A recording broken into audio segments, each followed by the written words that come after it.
Magandang umaga po mga kaubayan. Sa oras na ito ay nandito po ako sa SBMA at naubusan po ako ng gas. Kaya dito po ako nagpagas ngayon sa SBMA. Eto, buti na lamang po at may gas station po dito. Dito lamang po yan, pagpasok ng SBMA, didiretso ka lamang po konti. At may gas station po dito, kaya yung ating mga kaubayan na naubusan po ng gas, punta lamang po kayo dito sa Total. Ayan po. Yan po mga kaubayan. Iikot po natin ang camera. Dito po ay mga yard. Ito Total po. Total, ayan. Dito lamang po yan sa SBMA. Kasi naubusan po ako ng gas mga kaubayan. Kaya nagkarga muna po ako ng gas. Kaya ikinasa ko po ang aking camera. Silipin po natin dito mga kaubayan.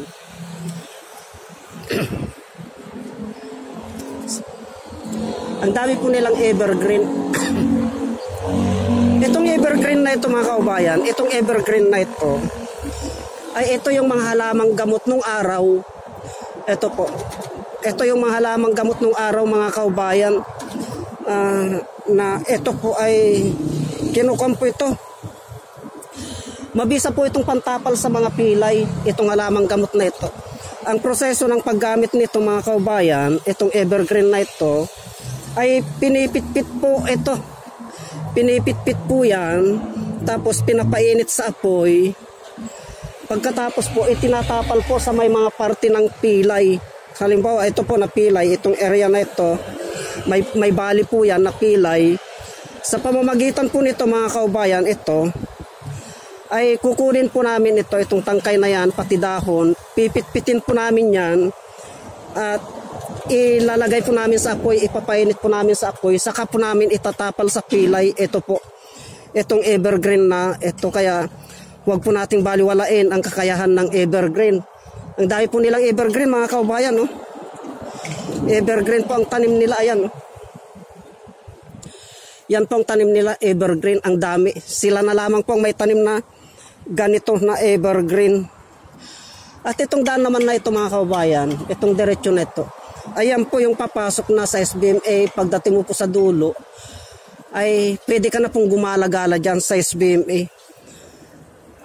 Yan po yan. At ito naman pong daan na ito, itong daan na ito, papunta doon, ay palabas na po ng SBMA yan. Palabas na po ng SBMA itong daan na ito. Kaya yung ating mga kaubayan na naubusan po ng gas, dito sa may SBMA, pagpasok nyo lamang po sa may 14 gate, ay didiretso lamang po kayo konti. At makikita nyo po itong total gas station. Ito po, Total gas station. Ito po, yan po. Yan mga kaubayan. Kaya yan po yung ating mga kaubayan na alanganin na yung kanilang motorista, alanganin na yung kanilang gas, ay dumiretso lamang po kayo konti dito. Pagpasok nyo ng SBMA, ay makikita nyo po Total, ayan o, Total gasoline station. Gas, katulad ko po, naubusan ako ng gas mga kaubayan, alangan na babalik pa po ako doon. Buti na lang may nakapagsabi sa akin, meron pala dito. Kaya yung ating mga kaubayan na motorista at naubusan po kayo ng gas, diretso lamang po kayo dito. Total po, ayan mga kaubayan. Yan. Yan po. Kaya puputulin ko na lamang po ang videos na ito mga kaubayan. Hanggang dito na lamang po at marami pong salamat.